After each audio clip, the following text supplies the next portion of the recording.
Hey guys, hope you're having a fantastic day. I'm sorry I'm not here again for your class. However, I am in a meeting. This should be a pretty easy lesson for you guys to do, so I'm counting on my video to help you out today. So a quick little review, a recap of what we did last class. We did 11.1 through 11.6. We talked about properties of rational numbers, and I'm going to just scroll through here slowly, so if you were absent, you can kind of get the rest of these notes. Find a rational number between 3/4 and 5/6. We did a class discussion on that in Discovery, and we discovered that there's infinite numbers between those two fractions. We looked at decimal forms of rational numbers. We converted repeating decimals to fractions. I added another example here for some of you who are struggling with those. I know that these can be a little bit difficult if you don't understand the concept. So remember, our goal is to try to find the fraction that is that repeating decimal. So if we know what the number is, that's the capital N. We write the number. We need to know the number of repeating digits. So in the 0.542, the number is 42 that repeats. And so that means I have to multiply everything by 100. Well, I have to expand this out because if I multiply by 100, I'm not going to have that 3 decimal places that I need. And so I need to keep those 3 decimal places so that when I subtract one of those n's, which is 0.54, I need to be able to subtract those 3 decimal places. So I have to expand it out to that many places. And then subtract 100n minus n, I get 99n. Subtract 54.242 minus my n, which is 0.542, and I get 53.7. I divide both sides by 99, and then I just simplify the fraction. For this one, I had 53.7, so I had to actually move the decimal because we can't have a decimal with a fraction. And so then that made that 990. And then simplify the fraction. Okay, this one over here, I worked this one out for you. It's a negative. We don't need to worry about the negative until the end. We can do everything the same as what we did over here, except add that negative in the end. So if you take a look at my work for this one, you can write this down because I know we skipped this one during class. I had to expand out the decimal to 3 decimal places because that's the thousands place. And since it's repeating in 3 places, we multiply everything by 1,000. So that gives me 1000n equals 375.375 repeating. I subtract off the n value, one of those n's. So this is just one n I'm subtracting off. And I get 999n equals 375. It just worked out perfectly, 375. I didn't have any decimal places to move, so I didn't have to multiply anything or add any zeros and move decimals or anything like that. And then I just simplify and then add my negative back at the end. All right, the rest of this we took a look at rational square roots. So I'll scroll through this slowly so you guys can take a look at it. Product property, we can separate those into radical A times radical B. Quotient property, we can divide those, separate radical A over radical B. Remember, irrational means real numbers that cannot be expressed as a fraction. So that includes your non-repeating, non-terminating decimals. That includes square roots that are not perfect squares, and that includes all numbers that have to do with pi. Square roots, simplifying square roots. So for this one, we need to break down the square root into its simplest form. Remember, we want to circle our doubles, cross one, pull one, okay? So if you really think about what the square root of, these are actually square roots, the square root of 4 actually means 2, so we're going to pull that out. The square root of 81 actually means 9, so we can pull those out, okay? So then we just multiply what we have pulled out all together and we get 18. There's nothing inside the radical because there's nothing left over. Those were both perfect squares. This one's a little bit different because we do have a number left over. So if I break the square root of 5 down, that one can't be simplified because that's a prime number. Square root of 15 breaks down into square root of 3, square root of 5. Well, I have two 5s, so I can circle those two 5s. I can cross one of the 5, and then I bring the other 5 to the outside of the radical. What's left is this 3, so that goes back inside the radical, and so my answer for that is 5 radical 3. Okay, and there's other ways to do it. You could have used 25 and 3. It would have made it a little bit easier. If there's a 2 or any number on the outside, we multiply our numbers that from what we get on the outside together to give us a bigger number, 8. Okay, when we're approximating, you can use your calculator to round 2 decimal places. So if I say approximate your answer, then you're just going to round. Square roots of variable expressions. This is where we simplify the numbers as normal, and then we also have to simplify the variables. So if we have an even powered variable, okay, so that's y squared. If we have an even powered variable, that means if I take the square root of y squared, I'm going to get 1y. So if I have y squared and I break that down, I'm going to break it down into y. We can do the same thing. Circle 1, cross 1. That one that we circled comes out of the radical. Now we have to use the absolute value because we can only have positive numbers under the radical. So we don't want, y cannot be negative in this case because it would give us a negative result, and we don't want a negative result for that, okay? The same goes with square root of 36, x to the 8th power. We could break it all down like we did here. X to the 8th breaks down into x to the 4th, and we keep breaking it all down into smaller x's. But if you pay attention to the rule says we can just divide this number. If it's even, we can divide it by 2, and that already gets me to x to the 4th. So my answer is 6x to the 4th.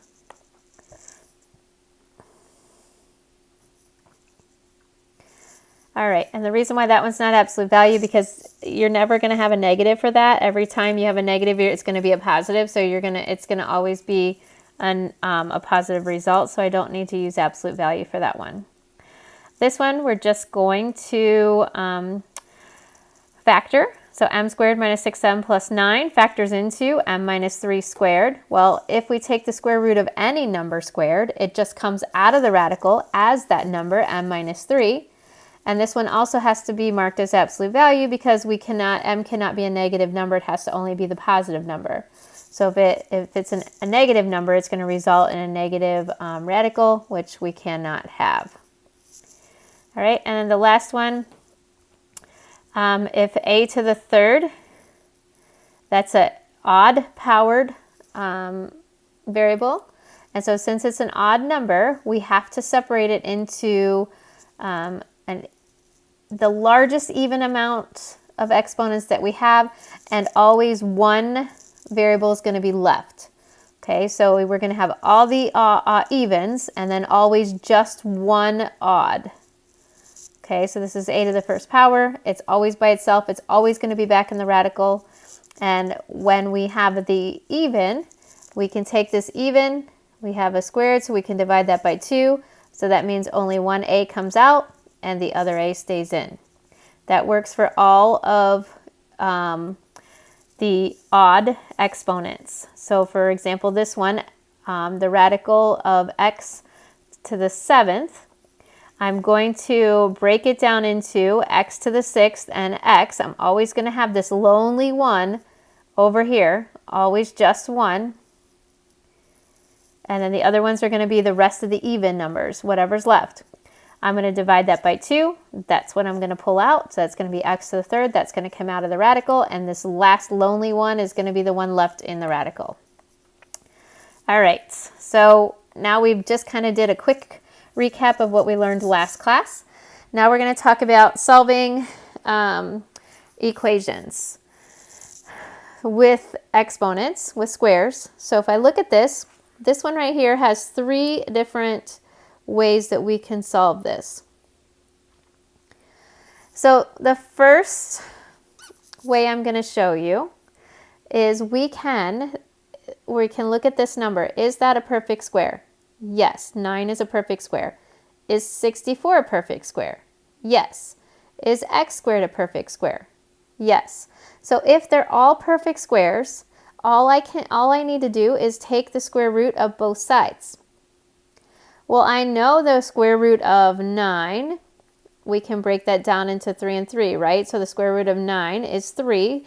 So I have 3, and the square root of x squared is just x. So 3x equals, and the square root of 64. 64 breaks down into 8 and 8, so I know that there is one answer for that. This is positive and negative 8. Now remember, when we're talking about square roots, we're always talking about 2 values. When we talked about this earlier, we said, when we talked about this before, we can have 2 roots, right? So if I know 64, I know 8 times 8 equals 64. I also know negative 8 times negative 8 is 64. So when I'm solving equations, I have to show both positive and negative results. So I need to show that they're going to have both one positive and one negative answer. Now I can divide by 3. Actually, let's not divide by 3 yet. I'm going to break this into 2 separate equations. 3x equals 8 and 3x equals negative 8. Because I have one positive answer, one negative answer, I have to take into account both of those solutions. So then I can divide by 3. My first solution is going to be x equals 8 over 3.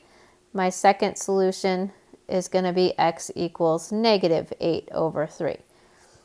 So there I have it. I have 2 answers for that. Another way that we can look at it, which we've already learned, we've learned factoring. So if I were to try to solve this by factoring, I could have, okay, so this is first way, it's the second way. So this is square roots. Take the square roots. The second way, we're going to try factoring. All right. So if I wanted to factor this, I have to take 9x squared and I have to subtract 64 from both sides and let that equal to 0. Well, this is, if you guys recognize it, this is the difference of 2 squares, right? These are both squares and it's the difference. So remember, when we factor the difference of 2 squares, we take the square root of 9, which is 3x, the square root of x squared is x, minus square root of 64 is 8, and we have 3x plus 8 because it's the difference of 2 squares. And now I can just solve for that. 3x minus 8 equals 0, 3x plus 8 equals 0, and this is x equals 8/3, and this is x equals negative 8/3. And you guys can do the math on that. I don't have to do the simple math for that. Okay, so that's the second way that you can solve that, by factoring. And the last way that you can do this is you can take, so the third way, we can take 9x squared equals 64. We can divide 9 right off the bat, okay? We get x squared equals 64 over 9. Well, in order to get x squared by itself, I still have to take the square root. So this is something that we've kind of learned a little bit today, or in the last class. If we take the square root of x squared, we get x. And if we take the square root of 64, remember we can break these down into the square root of 64 over the square root of 9, because that's what the rule says, we can break those down. So then x equals, the square root of 64 is 8, the square root of 9 is 3, and we have one positive and one negative answer. So our answer is going to be x equals 1 positive and 1 negative 8 over 3. So there's 3 ways that we can use to solve that one. This one's going to be the most common way that we're going to probably use the most. Unless I say to factor, then you would need to use the factoring. Okay? For B, We have a squared equals 154. We're going to round that to the nearest tenth. So first of all, we're going to take a squared equals 154. We can take the square root because our goal is to get a by itself. So I have to take the square root of both sides. The square root of a squared is always just a.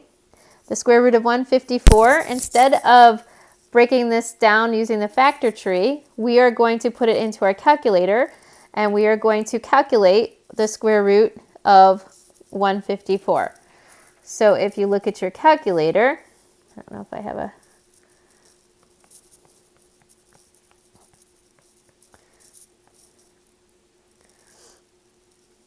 So if you put your calculator, we're going to put in the square root of 154, and that equals 12.4096736646. And I need to round that to the nearest tenth. So if I look at this one, I would have to round it to the nearest tenth. That would mean that I would look at the 0, and the 0 is going to tell me if the 4 rounds up or if it stays the same. So in this case, it's going to stay the same. So my answer would be approximately, so we're going to change the equal sign. This is going to be approximately 12.4. So that's another way to solve, is using decimal form instead of using the factoring and breaking down the number into a smaller number. We're just going to use the decimal form. And you'll know when to use that because I will tell you to use, if I say round to the nearest tenth or hundredths place, then you know you're going to have to round the decimal. So you're going to have to actually put it in your calculator and find out what that square root is. All right, example 3. It says find each answer to the nearest tenth. So right now we're going to have a decimal answer. Find the length of a side of a square whose area is 300 centimeters squared. So you're going to want to draw your square out because it's so much easier to see if we draw these out. Okay, and we know that our side lengths are all the same. So this is x and x times x, right? To find the area. And the area of that square is 300 centimeters squared. So what do I do? To find the area, I need my side squared. So remember, area is equal to side squared for a square, or length times width for a rectangle. So you could think of it either way. So my x times x, so the area is x times x, which is x squared, and that actually equals 300. So now how do I solve this? I need to just take the square root of both sides. So the square root of x squared is x, the square root of 300. So this is where we would need to put it into our calculator. And when I do that, I get something like 7.3205, whatever, it keeps going. And I can round that to the nearest tenth is what it's asking. So this is approximately to the nearest tenth. So we look at the 2, that tells us the 3 is going to stay the same. So it's going to be 17.3 centimeters for each side. All right, so that is one of the word problems that you may see. If we have circles, we're going to use 3.14 for pi. So if there's anything with circles that we have to solve, we should be able to use that. All right, the last one we're going to look at for this part is Pythagorean theorem.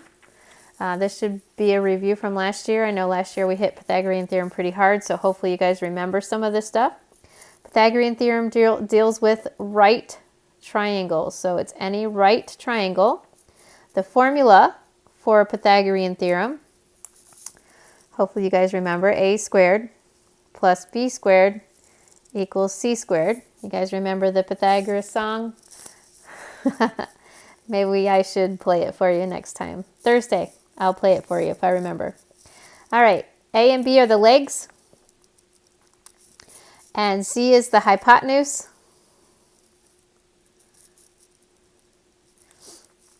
And C, remember, is always across from the right angle. So this is the right angle, and C is always directly across from the right angle. A is always your short leg. Okay, B is your longer leg. And C is your hypotenuse. That's always the longest side. All right, so the length of one side of a right triangle is 28 centimeters. The length of the hypotenuse is 53 centimeters. Write and solve an equation for the length of the unknown side. So let's draw out what that looks like. I have a triangle, okay? I have my right angle here. The one side is 28 centimeters. I don't know if it's going to be bigger or smaller. So it doesn't matter if I call that A or B. In the end, we'll figure it out. And the hypotenuse is 53 centimeters. So we're going to call this my A, this my B, and this my C. So now we need to set it up into the formula. So A squared plus B squared equals C squared, where A is 28, and that's going to be squared, plus B squared equals 53 squared. 28 squared, if you put that in your calculator, 28 times 28 is 784, plus B squared equals, if we do 53 squared in our calculator, we get 2809. Oops, got the B squared. Now I need to get B squared by itself because I have to solve for B. So I'm going to subtract 784 from both sides. I get B squared equals 2025. Now I have to take the square root of both sides. So that's going to be the square root of this, square root of that, because my goal, remember, is to get B by itself. So then B equals 45 centimeters. That actually is a perfect square, so it comes out. That is 45. Now for this, when we're talking about word problems, we're talking about things that are real life, we can't have the negative answer of this because we don't have negative side lengths. So B cannot be negative, so I don't need the positive and negative answer. I just need the positive answer for this. That is why we don't normally look at the negatives for when we're solving word problems like this that only need a positive answer. Okay? All right, example 2. We need to state whether or not the three given numbers could represent the lengths of the sides of a right triangle. So make sure that these are first. We need to put them in order from least to greatest. So this has to be A, this has to be B, and this has to be C in order from least to greatest. So A is always the smallest, C is always the biggest. And then we can plug it into our formula. So 8 squared plus 15 squared equals 17 squared. 8 squared is 64. 15 squared is 225, and 17 squared is 289. Do these two added together equal 289. So 64 plus 225 is 289, and that's what we need it to equal. On the other side is 289, so that checks. Yes, 8, 15, 17 can form a right triangle. So these could form a right triangle.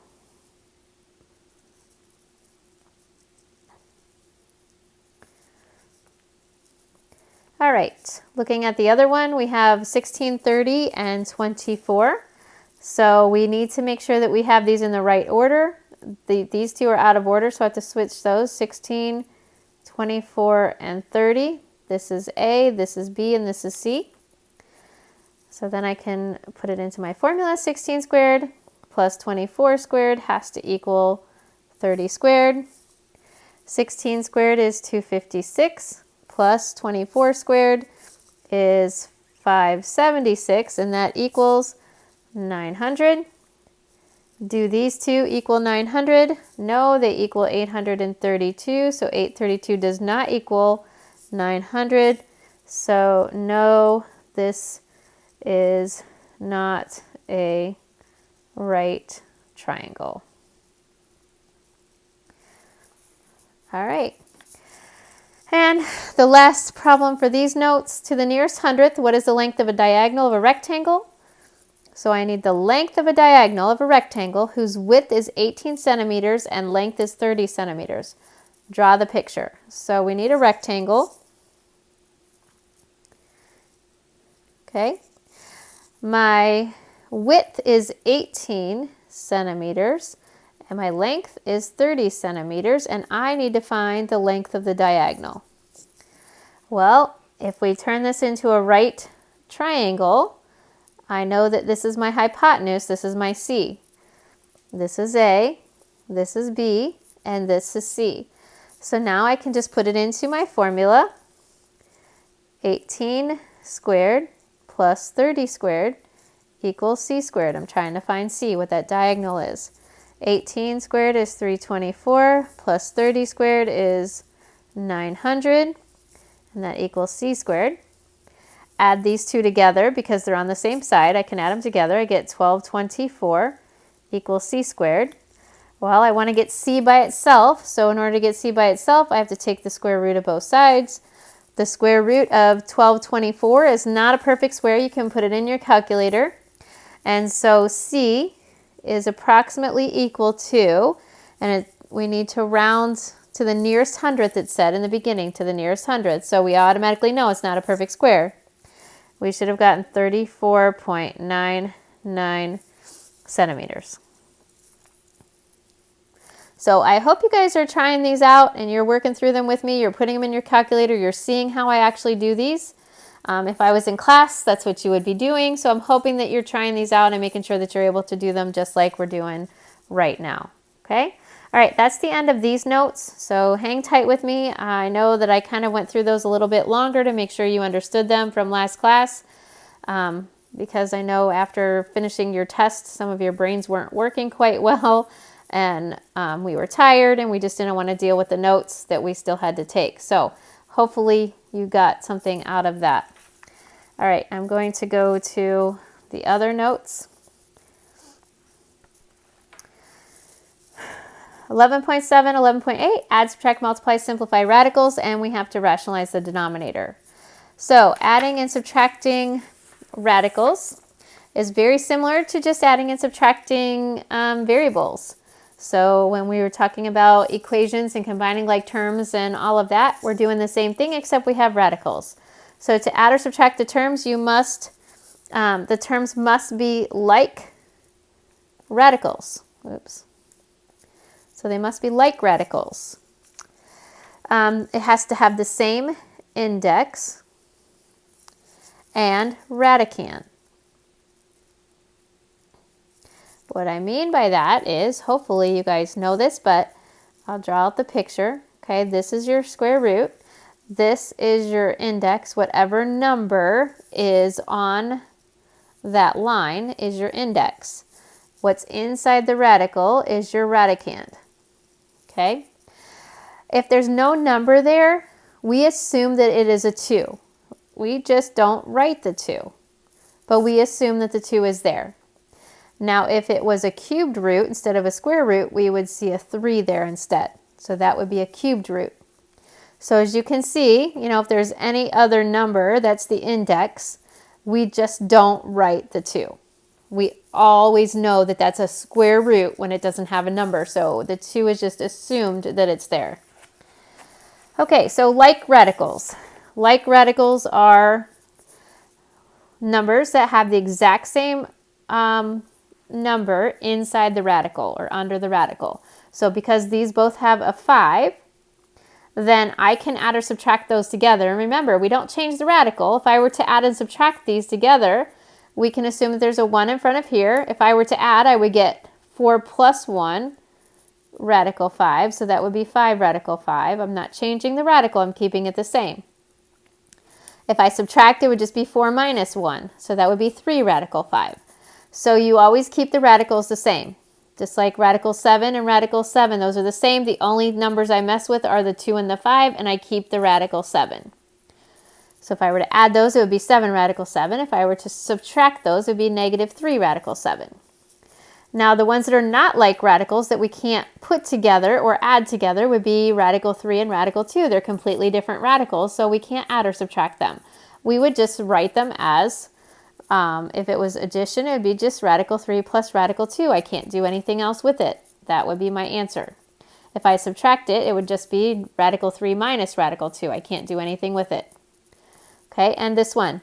This is the square root, this is a cube root. They're not the exact same radicals. One's squared, one's cubed.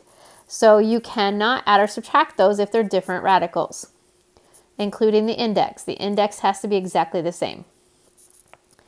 All right, so simplifying these. They have the exact same radical, so that means I can add or subtract the numbers. In this case, it's subtract. So I can do 4 minus 11. So 4 minus 11, you're going to have a negative answer. So that's negative 7. And I'm going to keep the radical 5. So negative 7 radical 5. And that's my final answer. Number 2. Radical 7 and radical 7, I can combine those together, right? Because they're both the same radical, but radical 11 I can't do anything with. I need to check to see, can I simplify radical 11 so that I can get a radical 7 out of it? No, because radical 11 is a prime number, so it cannot be simplified any further. So all I'm going to do is add my 5 and 8. I'm going to get 13 radical 7, and I'm just going to add on my radical 11. This is my answer. I cannot do anything else with that. Number 3, we have a couple extras in here as well. So looking at this, radical 6, it's not a prime number. I can try to break it down into 2 and 3, but 2 and 3 are prime numbers. And so there's nothing I can do with that. I can't take any numbers out. I can't change the radical, so it just stays as radical 6. I can add these two together because it's the same radical. So I get 13 radical 2 minus radical 6. And that's it. I can't do anything else with that. All right, number 4. I have 5 radical 8 minus radical 2. Radical 2 can't be simplified any further. It's already a prime number, so that's in simplest form. Radical 8, I can simplify into 4 and 2. And so remember, 4 goes into 2 and 2. Circle 2, cross 1, that means I can pull a 2 out. If I pull the 2 out, I have to multiply it times the 5. So that's going to give me 10 radical 2, because I have this 2 left right here that does not have any factors off of it. And then minus radical 2. Well, now I have radical 2. Both have radical 2 now, so I can subtract those. So I have 10 here, and remember, we can assume that there's a 1 there because there's 1 radical 2, so 10 minus 1 is 9 radical 2. So when we can simplify those radicals, we need to try and simplify them as much as we can. And then we can look for like radicals.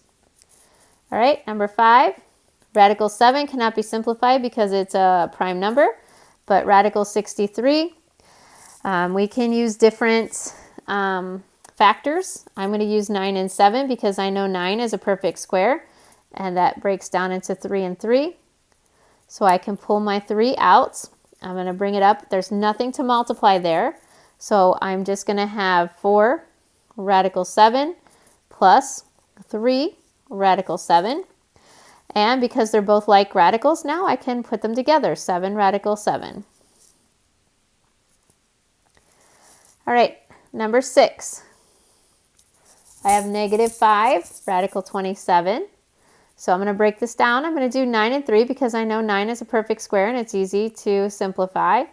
So I can circle my 2 doubles, cross 1, pull 1. So I'm going to pull this out, and I have to multiply it to that first number. So negative 5 times 3 is negative 15. And I still have radical 3 left over. So remember, these are actually in the radicals. I just don't write them when we're simplifying them because it's just easier and it's less messy if I don't see them. And radical 75 breaks down into, I'm going to do 25 and 3 because I know 25 is a perfect square. So I'm going to have 5 and 5 come out. Circle my doubles, cross 1, pull 1. The one that I pulled is going to be on the outside multiplied to the 2. So that's going to give me 10 radical 3 left over. I can combine those together. Negative 15 plus 10 is negative 5 radical 3. All right, multiplying radicals. So remember, to add and subtract radicals, they must be like radicals. To multiply radicals, they don't have to be like radicals. Anything can be multiplied together, which means we can multiply our constants. So we multiply our constants together.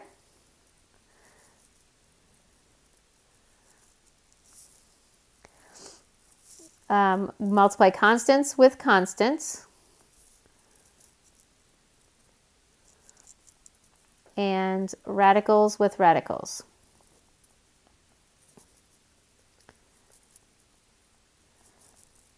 So when we're multiplying, we can multiply our constants with our constants and radicals with radicals. Make sure you simplify if necessary. So looking at this first one, okay, they're all radicals, so I can distribute radical 5 to everything inside the parentheses. So radical 5 times radical 3 is radical 15 minus radical 5 times radical 8, which is radical 40. Now, can these be simplified? That's the question. Can I simplify radical 15? Can I simplify radical 40 so that I can get any same radicals and put them together? So let's check. Radical 15, this breaks down into 5 and 3. Well, 5 and 3 are both prime numbers, so that means that this doesn't work. I have to keep it as radical 15.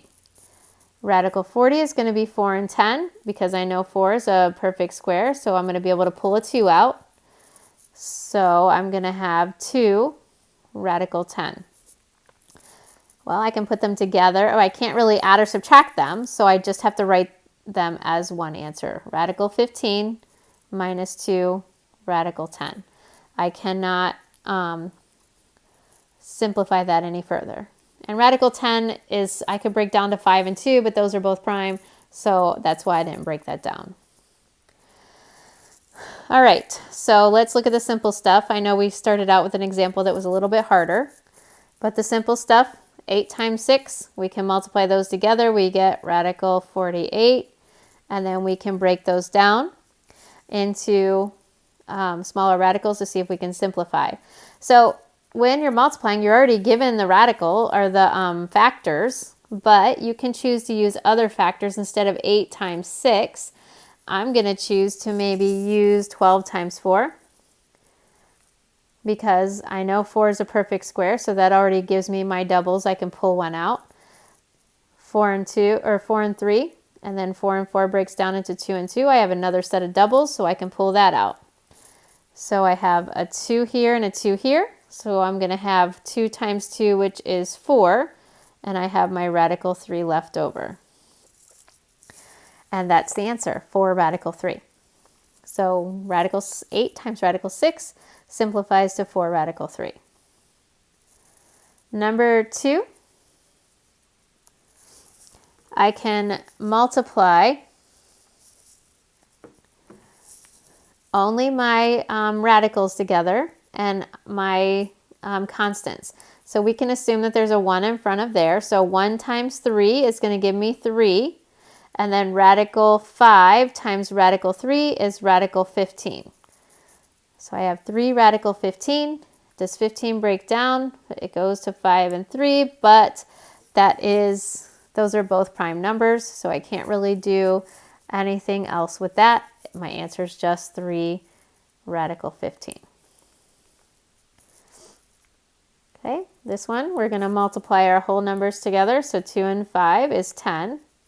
Then we're going to multiply our radicals together, which is 8 times 5 is 40. Break down 40. I'm going to use 4 and 10 because I know 4 is a perfect square, 2 and 2. And so I'm going to pull a 2 out. My 2 gets multiplied to my 10. So that's going to give me 20. and I'm still left with radical 10. I already knew from before that this is 5 and 5, or 5 and 2, and it doesn't work. So I just keep it as radical 10. Okay, number 4 is similar to the one we did in the very beginning. Radical 8 times radical 10 is radical 80 plus 8 times 2, radical 16. 80 can break down into, you can do 8 and 10. I'm going to do 20 and 4 just because I know that 4 is a perfect square so that I can pull one out. And 4 and 5, and then this is 2 and 2 again, and pull one out. So now I have this 2 and this 2 I can multiply together. That gives me 4. I still have radical 5 left. And plus, I know radical 16 is 4, so that 4 comes out. So my answer for that is 4 radical 5 plus 4. All right, this should have a parenthesis. Missed that one. Okay, number 10 is similar to, number 5 is similar to number 4, so we're going to skip through that one. I will give you the answer, so if you want to take a look at, try it out and see if you get that answer. The answer is 2 radical 5 minus radical 30, so you can check that out. All right, number 6. Again, there should have been a parenthesis on the end there. So we're going to do the same thing. It says to multiply these together. I'm going to multiply my whole number. So 3 times negative 2 is negative 6. And then I'm going to multiply what's inside the radical. So a times a gives me a squared. And then I still have b squared. Now I can simplify what's under the radical. So I have negative 6. The square root, remember, of a squared, if we break that down, it's a and a. So circle 2, pull 1. So that means I'm going to have an a come out. Or we can just divide the even ones by 1, or by 2, and I get b. So b is going to come out. So since a squared and b squared are both perfect squares, when I take the square root of it, they just come out as a and b. And that's it. There's no radical in this answer. It's just negative 6ab. All right, number 7, I want you guys to just try. I'm going to give you the answer to that one. It is 5 radical r minus r. So try that out and see if you get that answer. Okay? All right, rationalizing the denominator. This is the last thing. We're almost done. I know it's been quite a long video, but we're almost finished, and this is really not that hard of a lesson, so hopefully you'll be able to get through your homework pretty easily. Remember, in order for a radical to be completely simplified,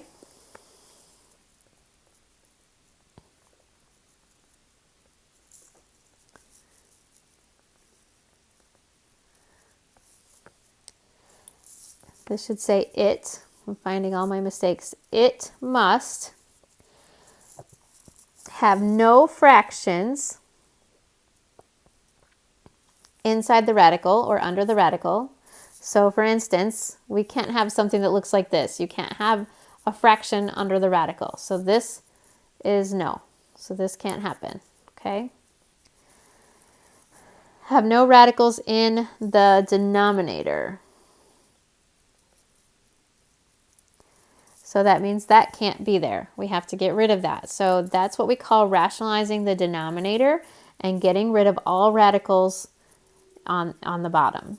So the process for getting rid of a radical on the bottom or in the denominator of a fraction, you're going to multiply the top and bottom of the fraction by the same radical on the bottom.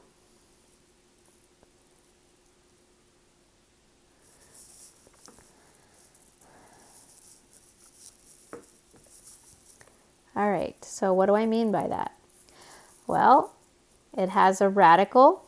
For example, 1, it's 1 over radical 5. We can't have radical 5 where it's at.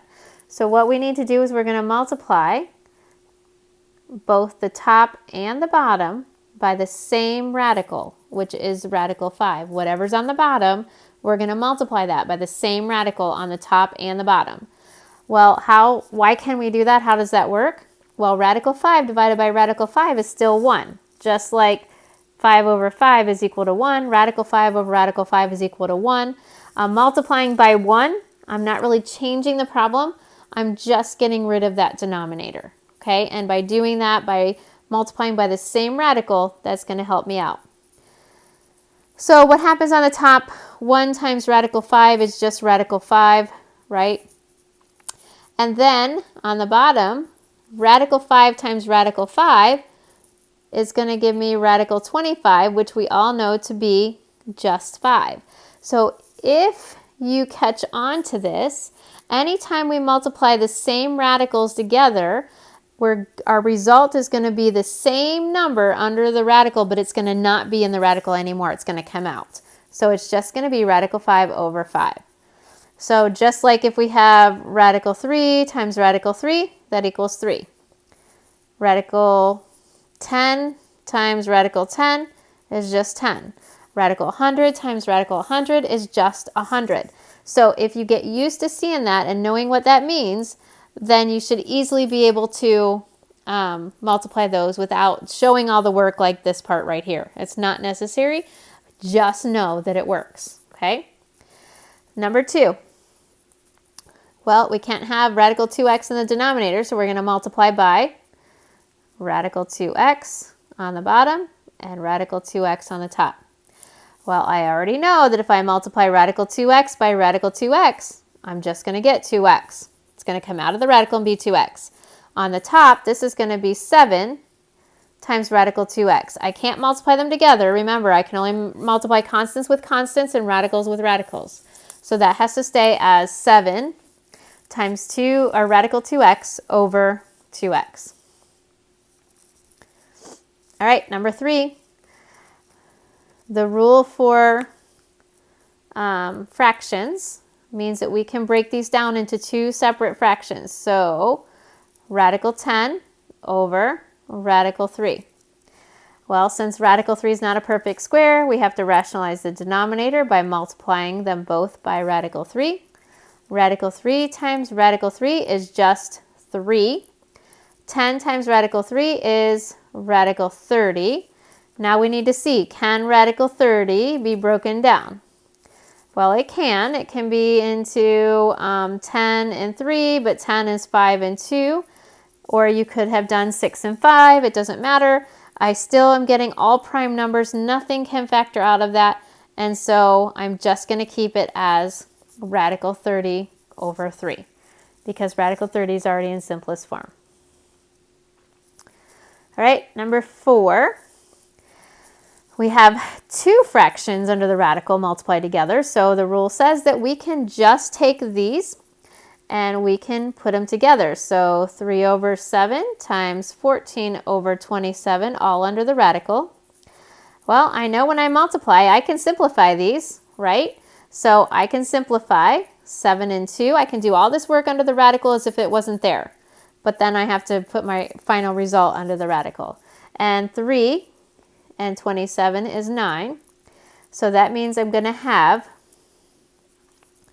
1 times 2, which is 2, and 1 times 9, which is 9. So I'm going to have radical 2 over 9. I can still simplify those and break them up into 2 smaller ones. Well, this one, radical 9, I don't have to rationalize the denominator because radical 9 is 3. So this is just going to be radical 2 over 3 because I'm able to just simplify that radical 9 right away.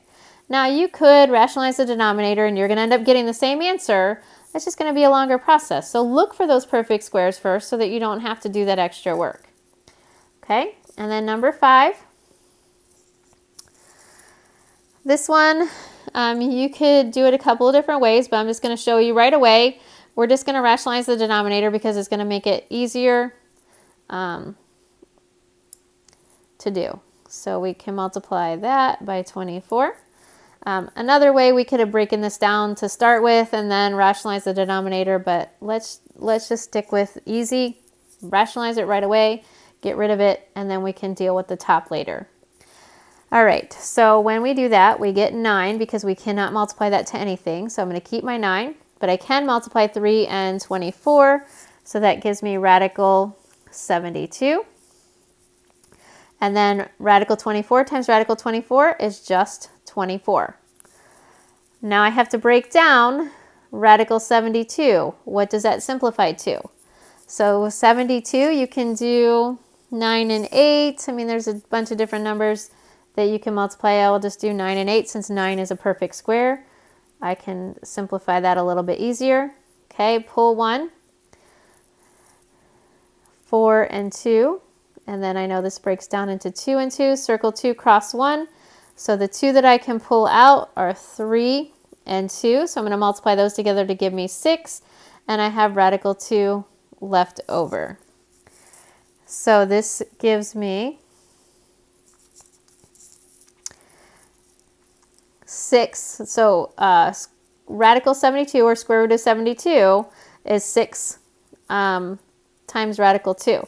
Well, I still have to multiply that times 9. So 9 times 6 is 54 radical 2 over 24. And now we have to look. Can we simplify? Can we simplify these? If we can, let's simplify them. So we can simplify both of those by maybe 6. So if I divide by 6, and you could have started small, you could have divided them both by maybe 3 and then by 6, but and then by 3 again. But it's just as easy to divide by 6. So 54 divided by 6 is 9 radical 2 over 24 divided by 6 is 4. And that is in simplest form. So this last problem here had pretty much all the steps that we've learned so far today. So that was a pretty good one to test your skills with to see how well you know this. All right, well that is the end of our notes today, thankfully, right? It was pretty long. I'm sorry for all of that, but you should be able to do the homework fairly easily.